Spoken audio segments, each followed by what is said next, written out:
Hello, hello, hello, hello, hello, hello, hello. All right. So, today the theme is we're going to talk about playing softly, and I actually think that the art of playing softly is beautiful. I don't mind starting with this story. I used to have, excuse me, I used to have a gig in a restaurant in El Paso. Sorry about that. I used to have a gig in a restaurant in El Paso, and it was called Kiki's. They're still there. Whenever we're in El Paso, I try to go. One of my favorite places. And yeah, so I used to play right there over somebody's table. It was sort of like Cezanne, right? For those of you who are from Houston, Cezanne was a jazz club, and the very small room, and it wasn't uncommon for the table. Um, it wasn't uncommon for the table to be right there underneath my bell. So same thing with Kiki's, and we would play very soft. It was a sometimes a trio, sometimes a I think quartet, but it was me, a sax player, a bass player, and I think the leader used to play, if I remember right. Oh, I got an allergy. The leader used to play the hi hat. He's a sax player. He used to play the hi hat in his left foot. So yeah, and that's where I got my soft chops, and I loved it. Sorry about that. I don't know what made that happen. Maybe it's just let me move that. So anyway, um, what I discovered on that gig was that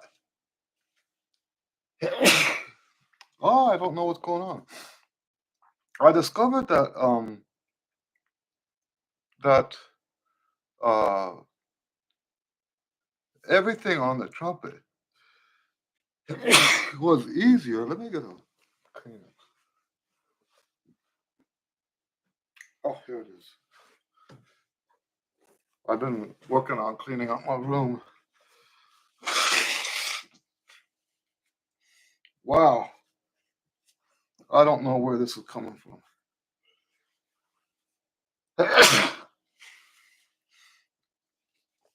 Oh, wow, sorry about that. Anyway, yeah, I figured out on that gig that everything on the trumpet was easier if you were playing soft. Technique was easier, flexibility was easier, getting a better tone was easier, and I grew.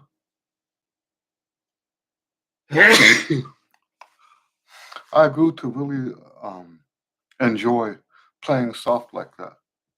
Now, when we talk about playing soft, uh, hello, Karen. Karen says, I'm having trouble.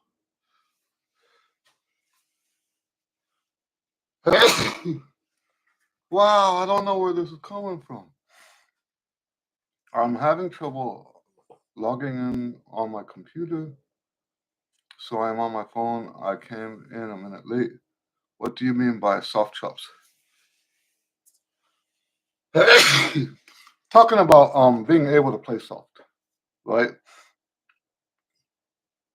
And yes, I used to um This was all the way back when I was in college. I used to play this gig, and if you're sitting there, if the audience is like right there under your bill, you can't really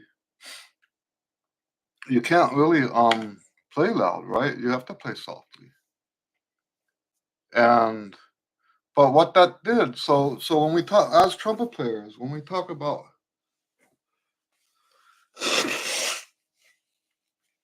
when we talk about playing soft, right?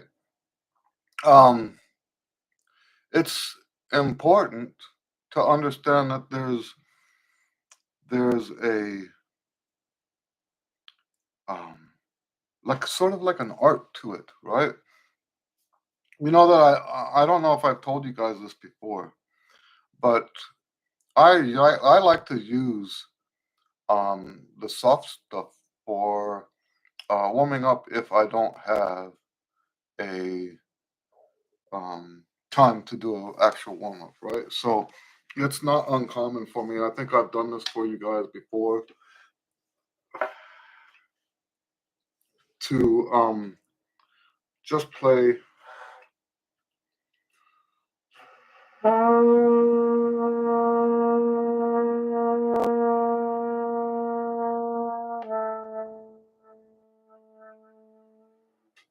like that.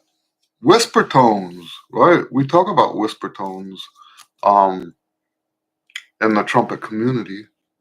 Talk a lot about whisper tones, and I think that whisper tones are beautiful for practicing because they force you to control the air coming out without, it's easy to control lots of air. That's why there are teachers that will say, fill that horn up, fill it up, right? Fill it up with air.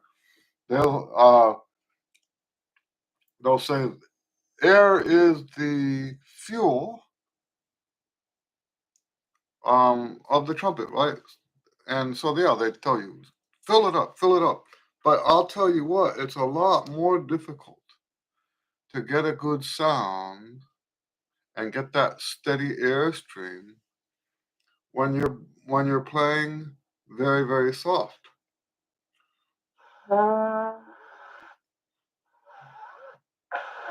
So when that happens to me, I will go back to the C again. It's this is the warm up I do at church, right? I'll pick up my horn.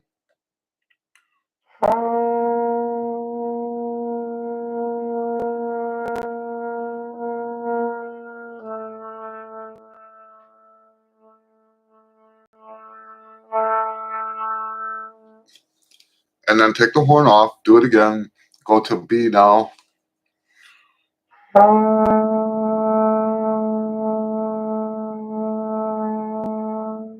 And when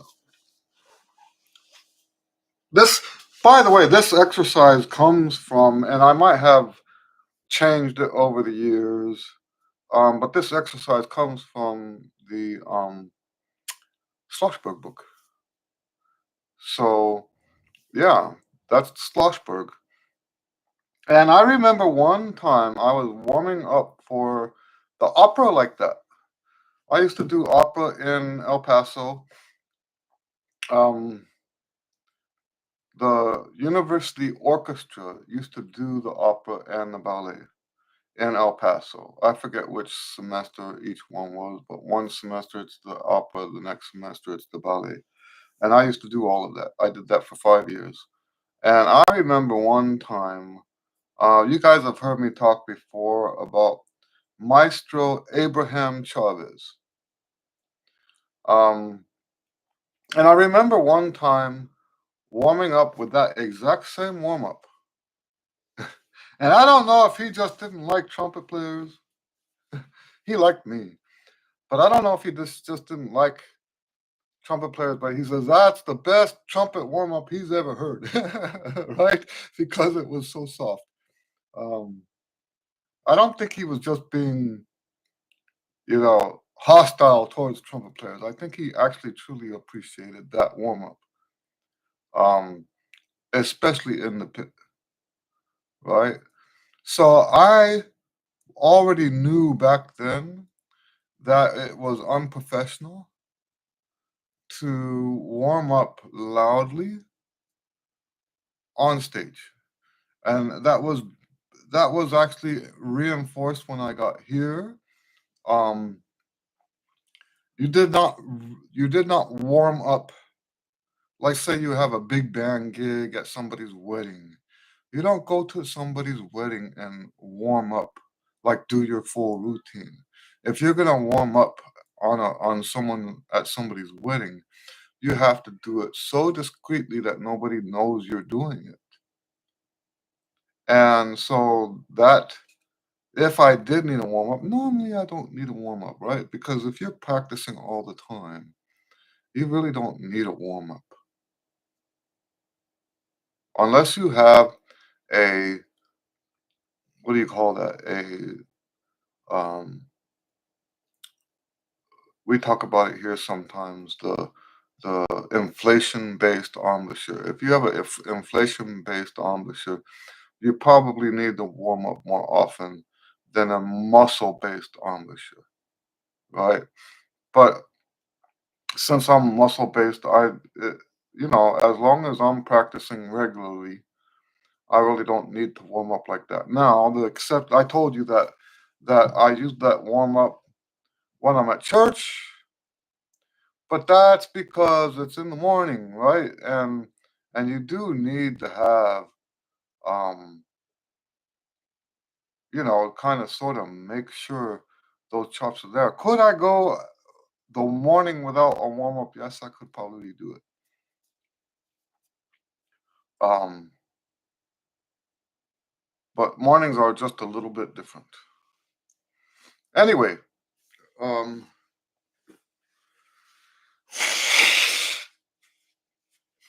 whatever that was, it feels like it's gone now. Um, anyway, so yes, very good. Um, talking about playing softly now, it takes a lot of control to play like that. It takes a lot of control. And I think before you can do that, you should probably do. I've been, for some of my students, I've been teaching a spider exercise, spider long tones, but with different variations, right? Some of them I tell them to do lip bends, but most of them I tell them, now let's look at what a spider exercise is. I'm going to pull out some manuscript paper. Oh, I don't, it's not on this one, I won't. Okay, this one's full. Um, Maybe this one. Okay, so let me go to the last page. This is the music paper that I used to write my composition on. All right, so spider long tones. Here's how you do spider long tones, right? Um, you look at your top range, you look at and then compare that to F sharp. So in this case, I want to make it easy. We're gonna go up to high C. Okay, so high C to F sharp. What's the halfway point? Um, so we would have the F sharp, and then 1/4 of an octave, right? Because F sharp to C is half of an octave.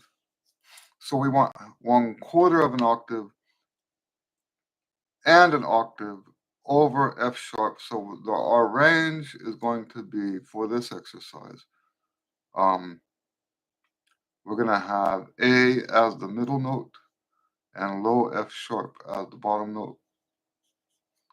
See what I've got here? I put that on the end.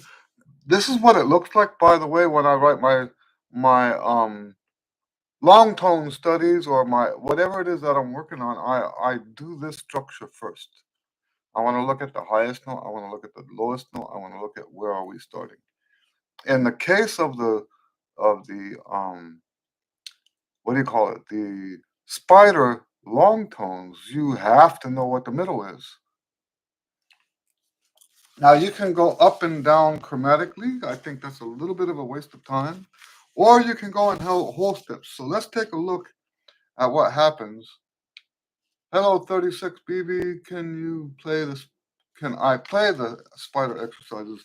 Um, I will give you a demonstration. It takes a long time.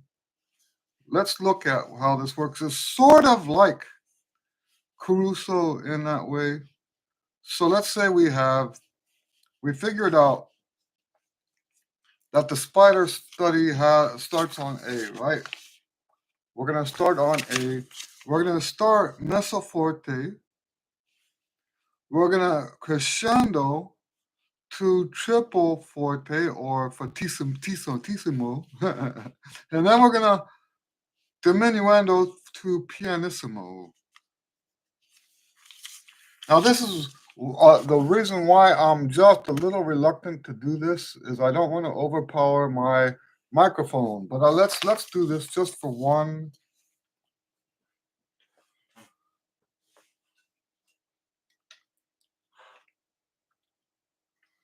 So start meso forte, play as loud as you can play, and then as soft as you can play.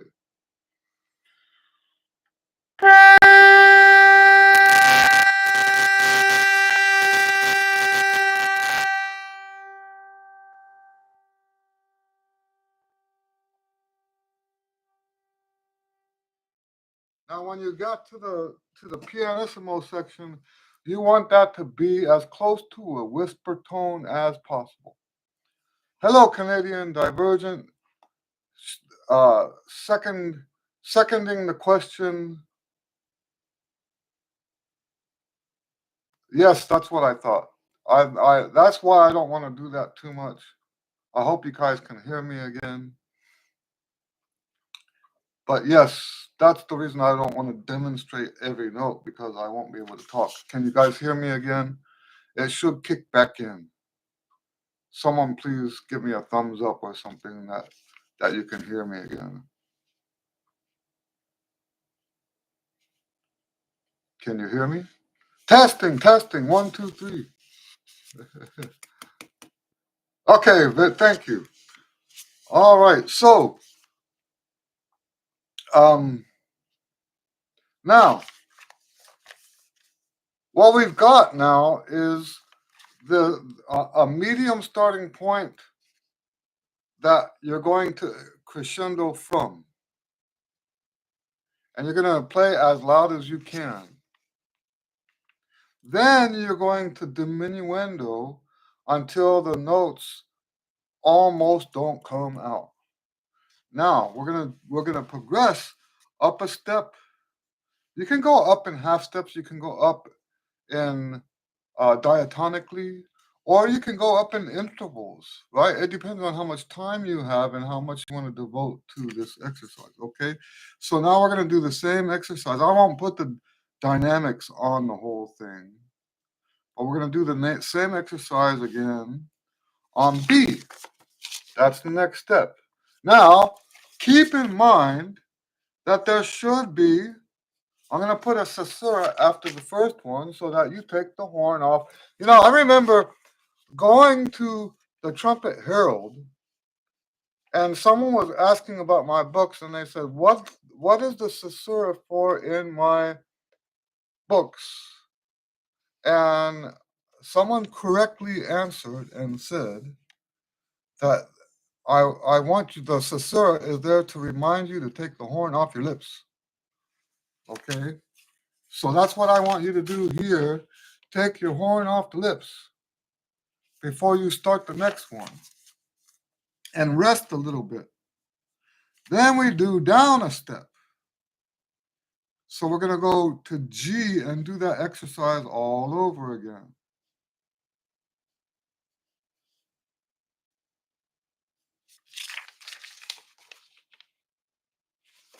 Now we're going to go up another step. So now we're on C sharp.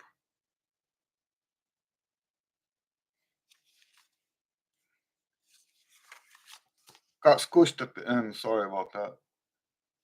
All right, then we go down another step. So now we're on F. Now you see the pattern. The reason why we did the structural stuff at the beginning is so that you would end up on the F sharp and the C. Now, if you get it wrong, you can just adjust as you go. Right now, this is you're going to have a different. If you do this exercise from a different starting point. I mean, for a different range. I'm sorry, I should have said range. With a different range, then you're going to start at a different place. Okay. So yes, you just keep going up, down, up, down. You can do it just to do it without the dynamics, but we're talking about dynamics today. You can also do it with uh, lip bends, like do a lip bend on the G or the A, and then do a lip bend on the A, the next one up, then the next one down. Just trying to do lip bends all the way through your whole range. You can do that too. Okay. So yeah, I hope I made it clear what I mean by soft chops. We're talking about the ability to play softly with control and a good sound and all of that stuff.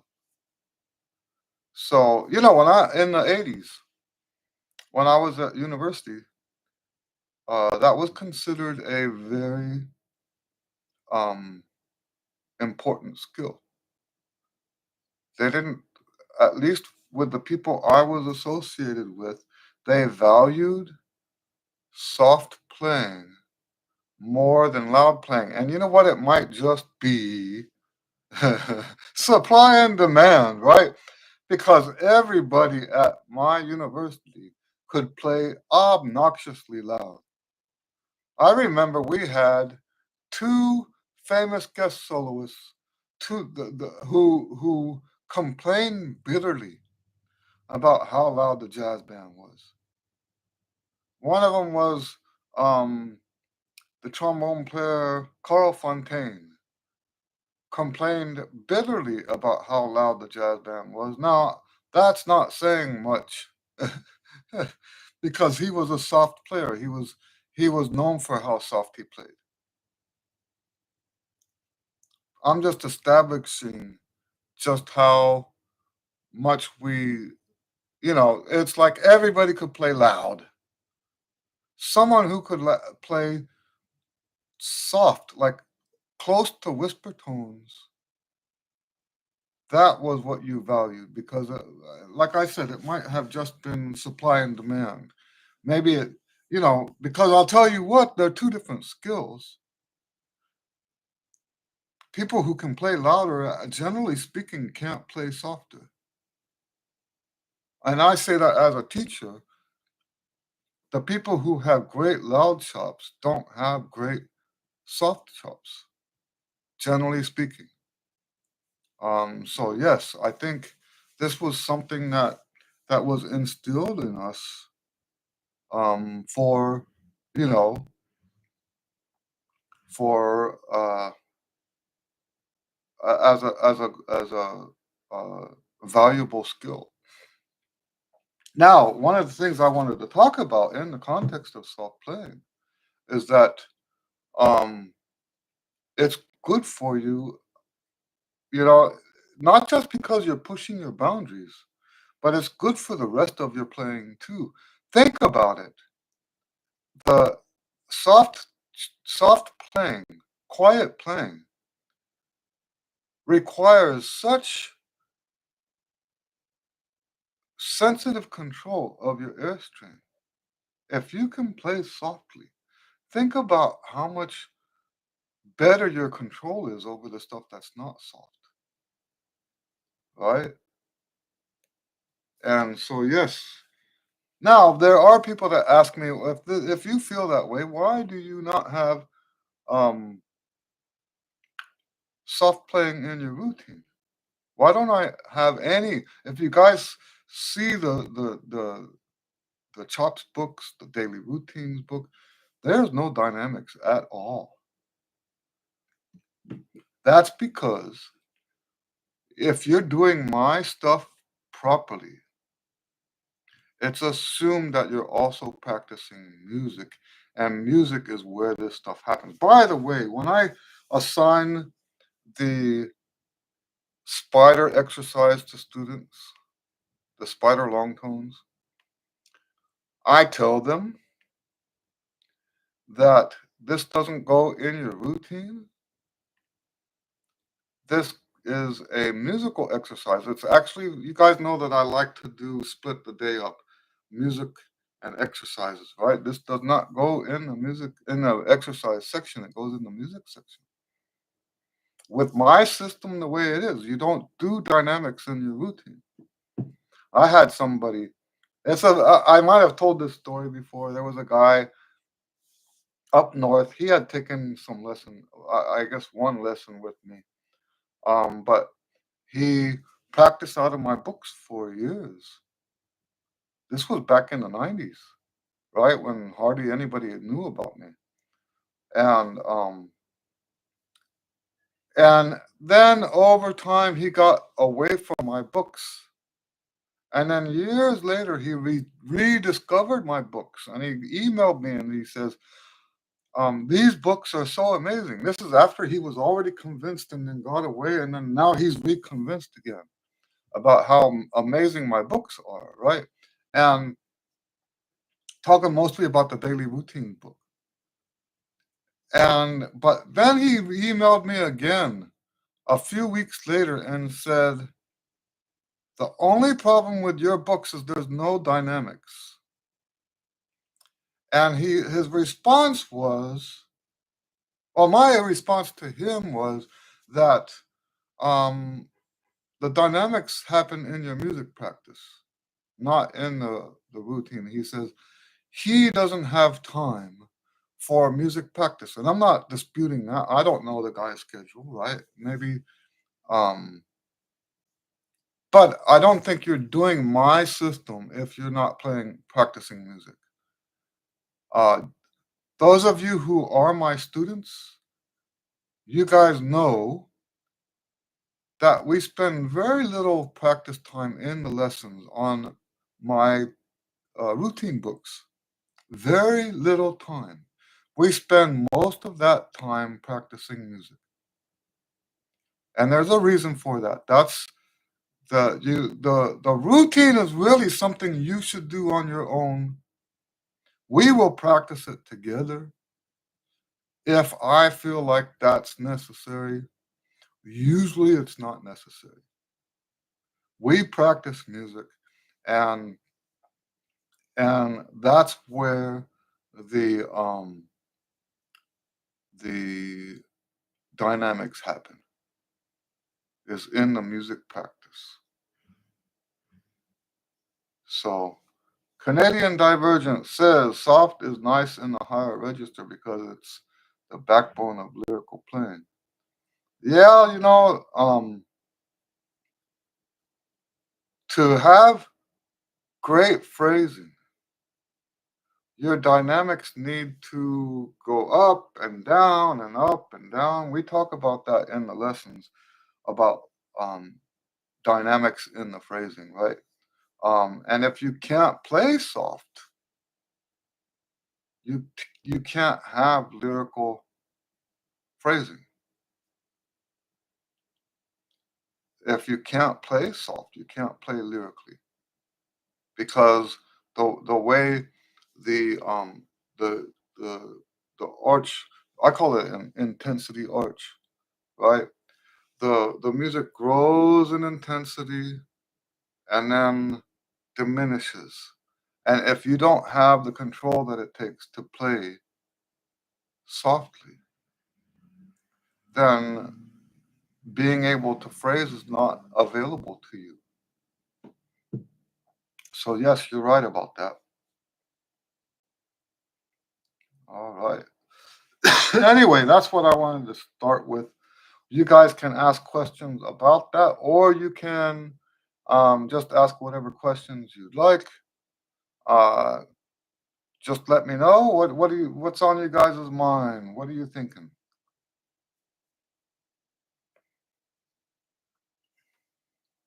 Hello, Jeffrey. Nice to see you. Oh, I'm glad that cleared whatever that was. It started right when I sat down.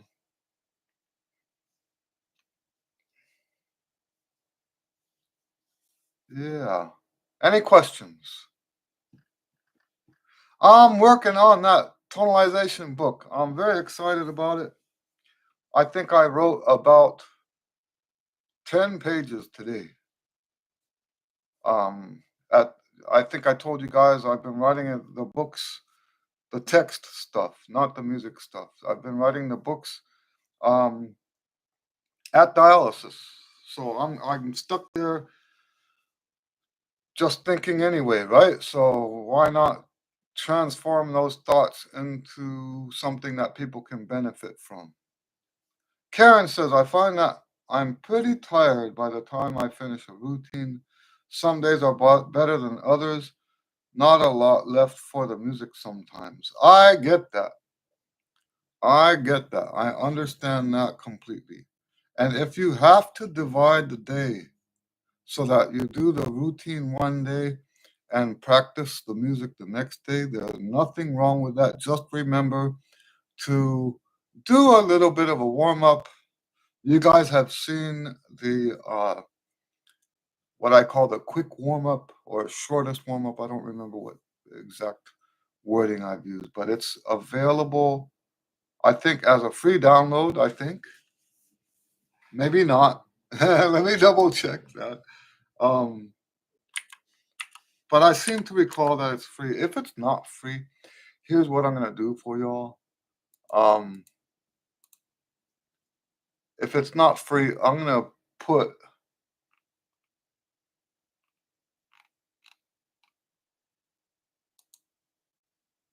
Yes, it's free. It's a free download. I was about to offer to give you guys a coupon, but I don't need to. It's let me put the link.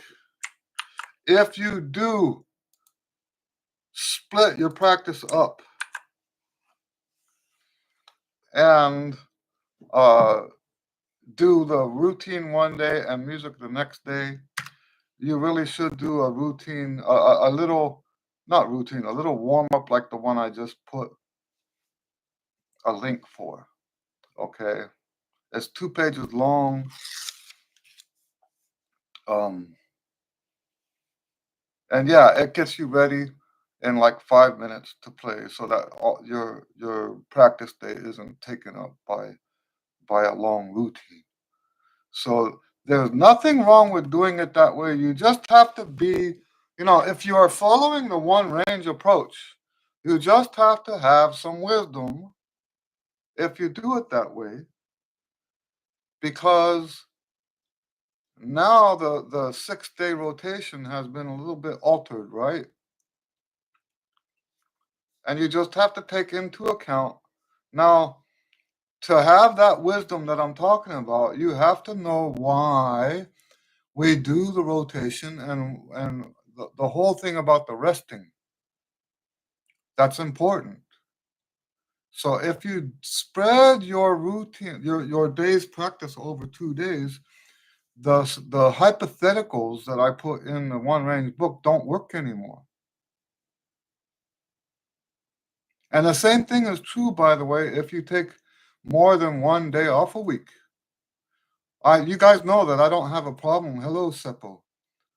You guys know I don't have a problem with taking days off. I don't have a problem taking weeks off. I don't have a problem taking months off. I don't have a problem with that. But it changes the sequence. So let's say, for example, if the only day that you practice, if you only practice one day a week, that day should be your heavy day. Don't go with the suggested, right? If you only practice one day, then that one day has to be your big day. playing the high notes and trying, if you've got time, to work on your endurance at the same time. Right? Now, of course, if time doesn't permit that, then you can back off on that one day, but now you're not making progress. And the same thing is true. Let's say you have, for the most part, you have like one of those hypothetical schedules that I put in the book, but you take 2 days off. Once again, that changes everything. So you have to understand why we do the rotation so that when you do have something that's a normal, life happens, right? When the schedule deviates, when your life schedule deviates from what can be done in the book, in the one range book, then you have to accommodate for that based on your wisdom and your knowledge of why you're doing that in the first place. You can't believe, maybe you can, but you can't believe just how many people, because the hypothetic schedule spelled out in the Chops Express book is not the exact same hypothetical schedule spelled out in the one range book. That's because it's not rocket science, right? It doesn't have to be exactly that pattern. The whole point of the one range book was to help you understand why we do what we do. And when you follow that understanding, when you follow what's the information that's and the concept that's added in that book, you should progress on your chops should progress faster. Now there are things that will mess that up. I try with my students to figure out what those things are. Like for example, if you are a inflammation based player, the one range book doesn't work for you. Okay? So keep that in mind. You might be an inflammation based player. All right. But there's other stuff too. There are other things that will prevent that quick progress. Um, don't dismiss the validity of how you think about your own playing. Um, Pearl bought me a. You know what Great Courses is? If you guys have ever heard of a company called Great Courses, it's college level lectures. And Pearl bought me a DVD set just recently of a series of lectures about how our minds work. I love that stuff. I love it. I love it. And talking about how pliable our memories are and stuff like that. But we're also very influenced by the words we hear. We're very influenced by the words we say. And this is in alignment really with what the biblical understanding of, James says that the ship is maneuvered by just one rudder or whatever they call it. I don't know what ship people call that. And he says that for us, it's the tongue. And I believe that what we say can steer our trumpet playing in a bad direction. I actually believe that, not just because it's biblical, but because I've seen it over and over and over again. Seppo says you have been introducing the inflammation based player and not inflammation based players. Which style do you prefer?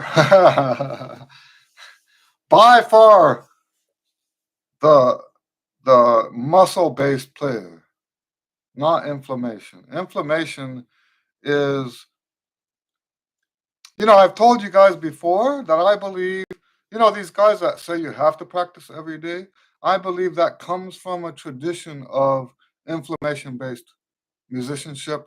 I don't have evidence for it other than that one quote from that one Clifford Brown biography, where Clifford Brown was quoted as saying, I spend the first part of my practice day trying to get a lump in my lip. Okay? That's an inflammation based player. And an inflammation based player has to practice every day to maintain that lump. And I seem to remember, if I'm not mistaken, Seppo, that the word lump is something foreign to you. So we can say bump or lump, but it's basically the tissue of the lip swells up. Um, and I'm not saying I told a student yesterday that might have been yesterday or the day before. I told a student that even muscular places get inflammation, but we get it at the end of the day when we're tired. And the position of the lips is so high that when we do get swollen up, it doesn't stop us from playing. It just kind of makes the quality go down just a little bit. So I'm not saying that muscular based players don't have inflammation. Of course we do. But that's not how we play. If the inflammation is not there, we can still play.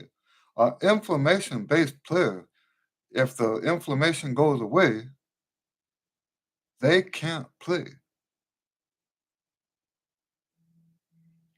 So that's why, if you are an inflammation based player, you don't do pedal tones. Absolutely do not do pedal tones. Because pedal tones make the blood in your lips flush out the inflammation. So you wake up. I've heard stories. I don't know how much of this is true or if it's just, you know, what do they call that? Legend or, urban legend, like urban legend from the trumpet community. But in the 80s, heard stories about people who did long pedal tones for one day. And that was the end of their career. Because what happens if you let that inflammation flush out? For that, by the way, anything that flushes the inflammation is bad for that player. Ibuprofen can be career ending. This sounds like hyperbole, but if the stories I've heard are true, it's not hyperbole. Putting ice on your chops can be career ending. Because what happens? Well, I was about to tell you what happens. Um, so let's say you have a swollen lip, and that's how you play. Something happens and the swelling goes away. Now, in the past, the way you maintained that swelling was by doing the same exercises every day at the same time and practicing the same amount every day at the same time. And that maintained your inflammation in a way that made it possible to perform. Okay? If that flushes out suddenly, and now you've got no, oh, here's another thing that will do this. And we had a student come on here and tell me about his problems. And we've discovered that he just had um, dental work. When you're in that dental chair and they put Novocaine and then they put the stuff that stretches your lips, you come out of that and all the swelling gone. And once again, you can't play. Remember that? I think most of you guys were here when that happened, right? So, um, so yes, what happens is you sometimes people panic, and instead of now, see, don't let me also be clear. I don't think most of them know that they have swelling in the lips. The only reason I ever learned about that was because that's how I used to play. And when I was, and this is the kind of mind I've got. And I'm not saying it's any more special than anybody else, but this is how I think. I just told this to the nurse this morning at dialysis. I said, that's the kind of person I am. I try to figure stuff out. That's the kind of person I am. I try to figure stuff out.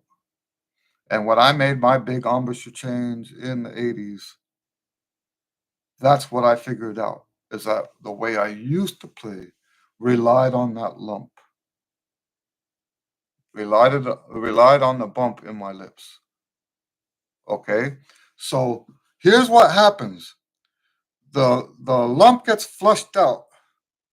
You panic and you try to get the lump back.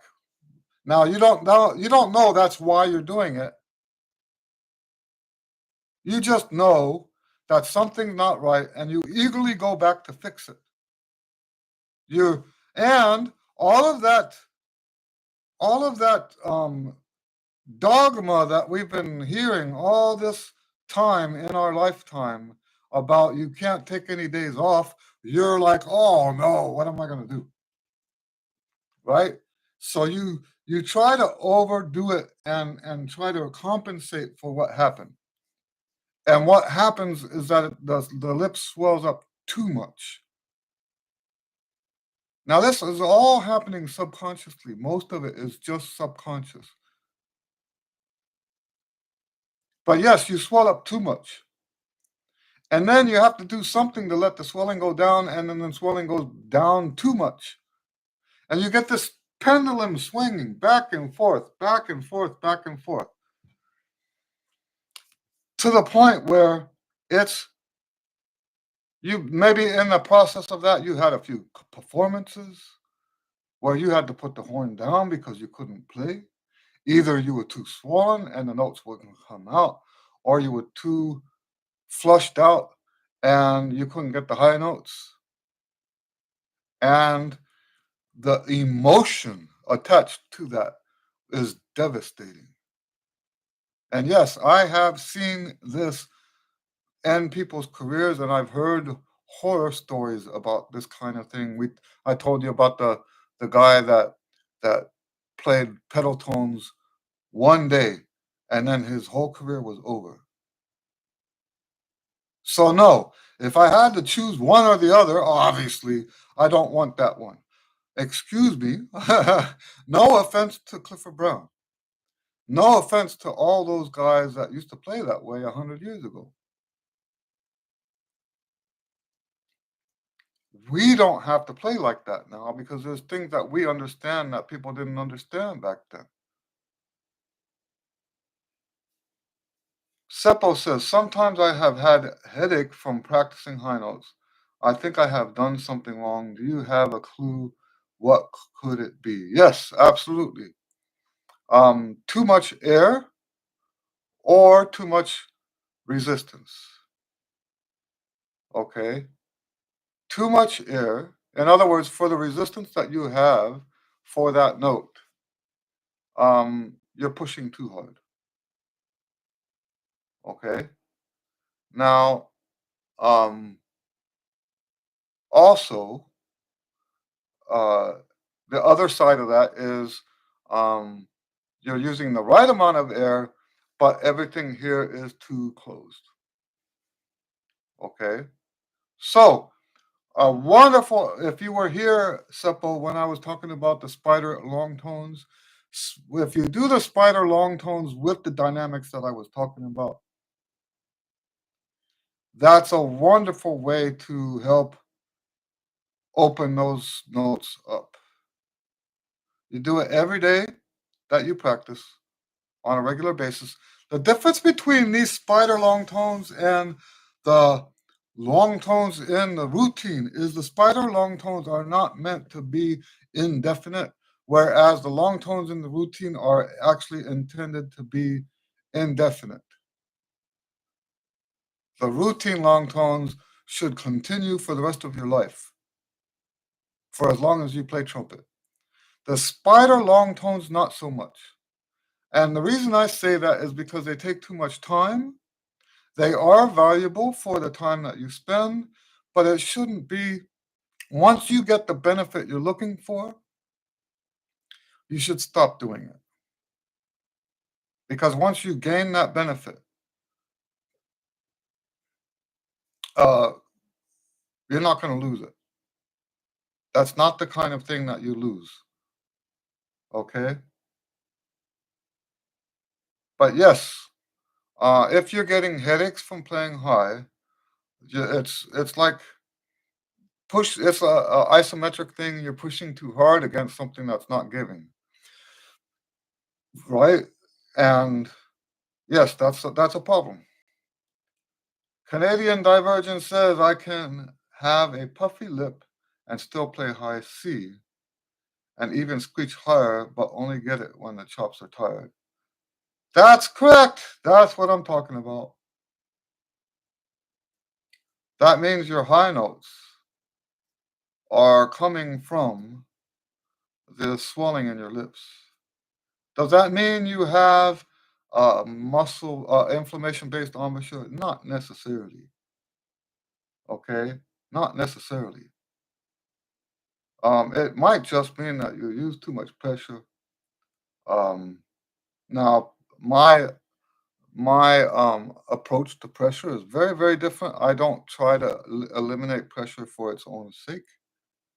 Um, and in fact, when people practice out of my routine books, it's rare, really, really rare for someone to use too much pressure unless they are fatigued and still have to play.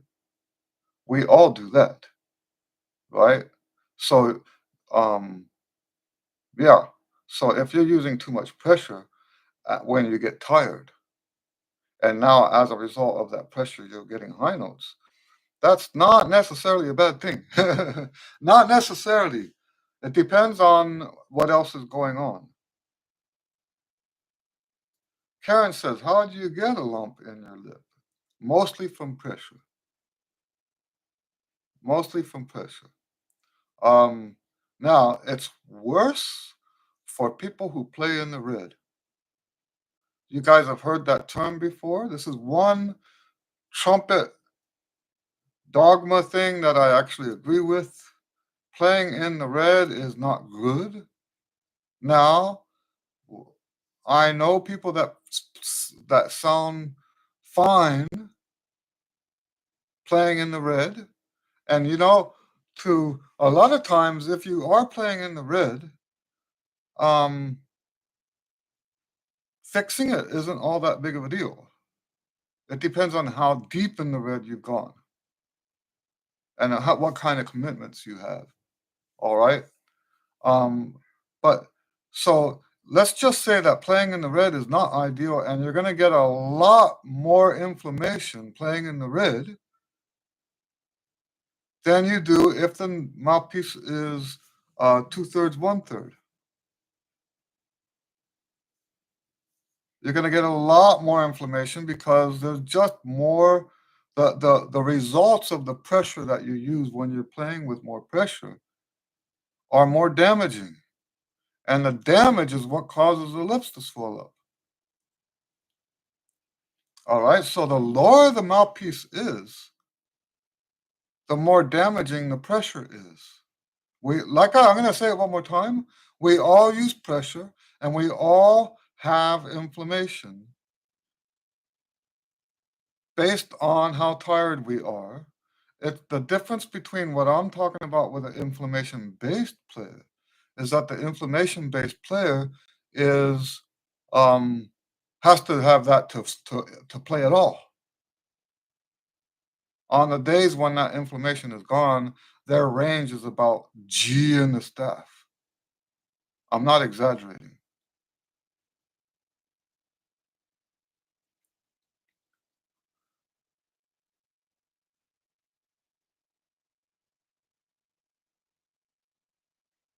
So Seppo says, I apologize, I have not had time to get a link to the spider long tones. Years ago, I have practiced Heikkinen's book, Truvat Kuntun, that has really long tones in it.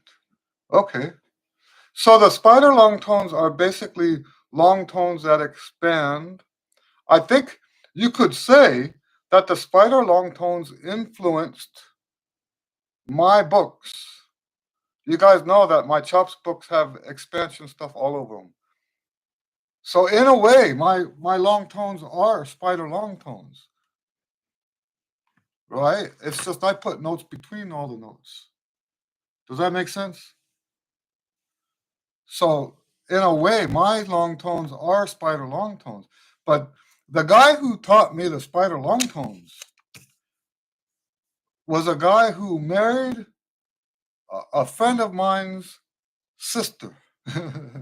He is now a halfway famous trumpet player. What's his name?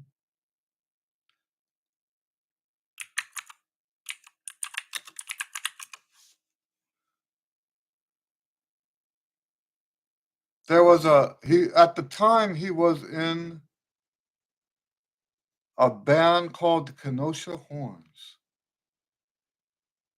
And the last thing I heard about him was that he's now a lead trumpet player in Los Angeles. Let me see if I can find his name. Um, I've always been my whole life not very good with names. Uh,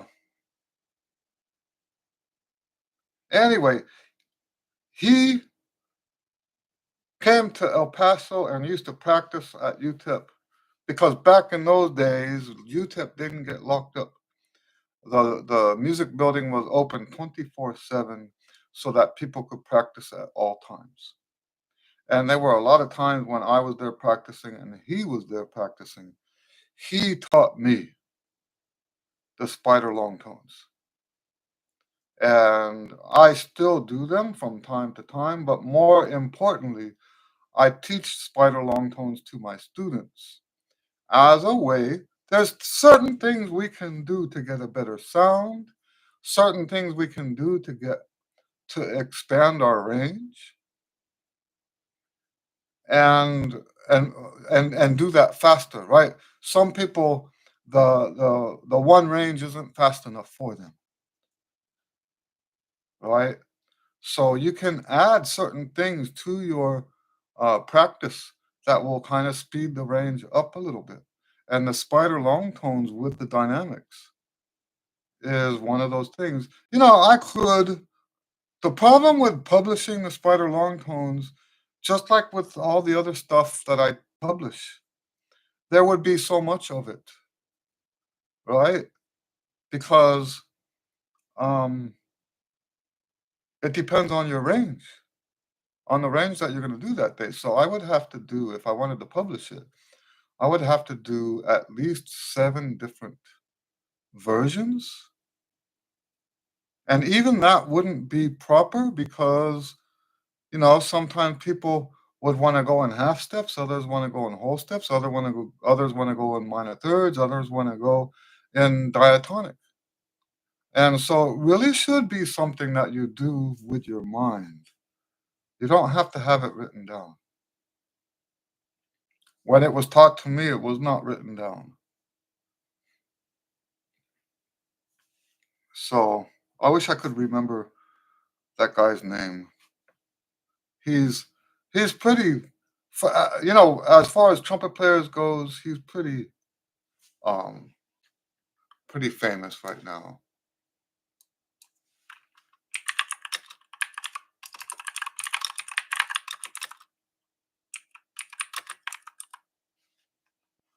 Let me see if I can do a search.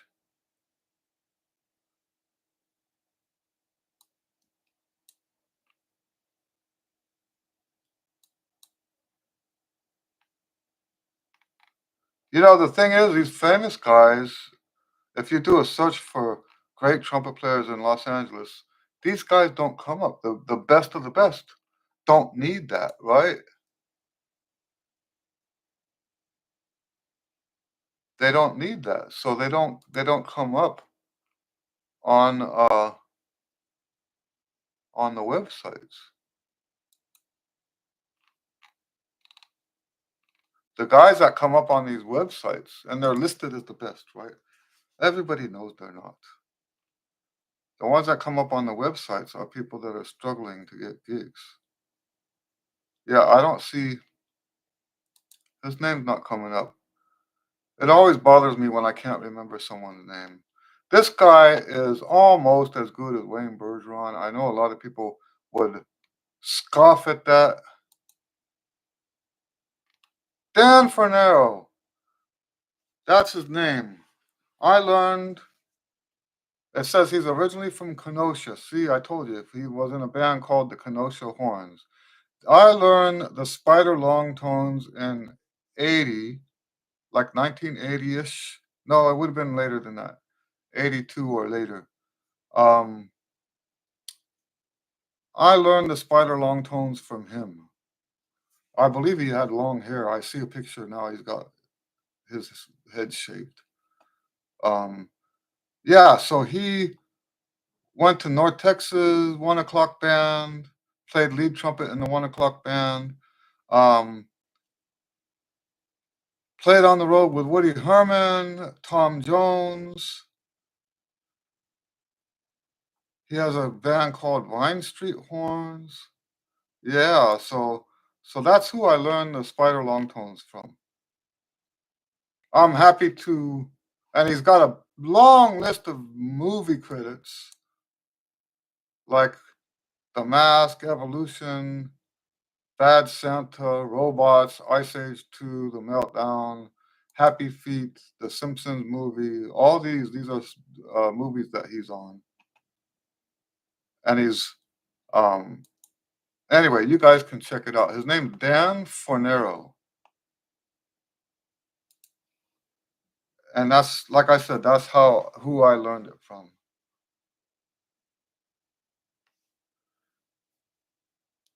Karen says, "Will spider long tones help with endurance?" Yes, they will, but not in the way that you might think. So with endurance, we usually talk about the muscular side of it, how you build muscle, and then the more strength you have, the more endurance you have, right?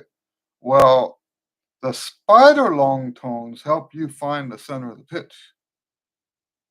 It's not the same thing. It's a whole different kind of exercise. The s- the when you do the spider long tones with those dynamics, and I don't think that guy taught me those dynamics. I think that's something I added later. The dynamics are very reminiscent of Caruso, right? For those of you that know the Caruso stuff. Um, so yes, it will help you with endurance, not just because of the strength that it takes, but also because of what it does to your mind to help you get a better sound. When you get a better sound, you always have more endurance. That's what people mean when they say playing more efficiently. It's playing more in tune with a better sound.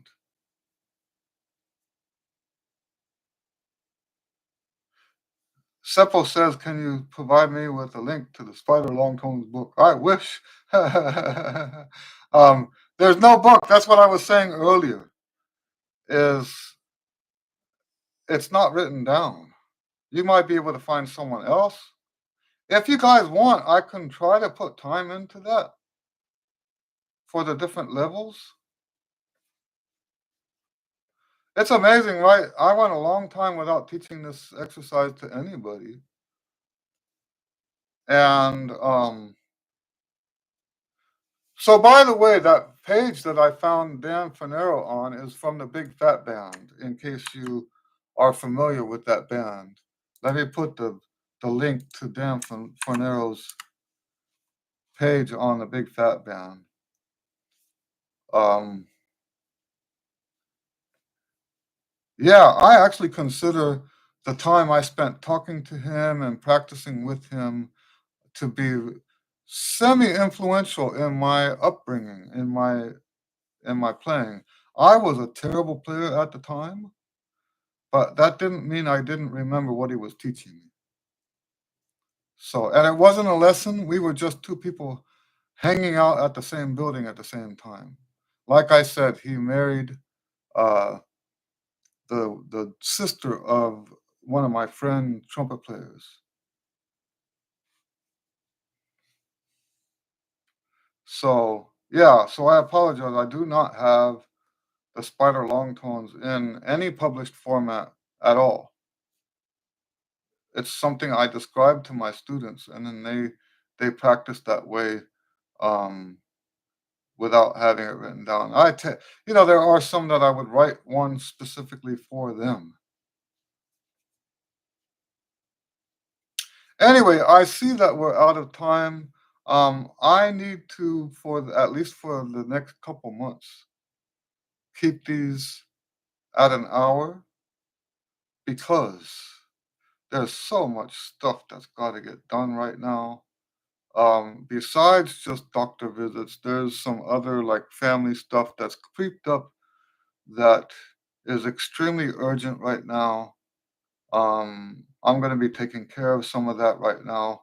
So let me say, usually I say at the end, tell me we have time for one more. I don't have time for one more. Okay. I've got stuff I've got to do. Um, so thank you guys. Uh, Always nice to hang out with you.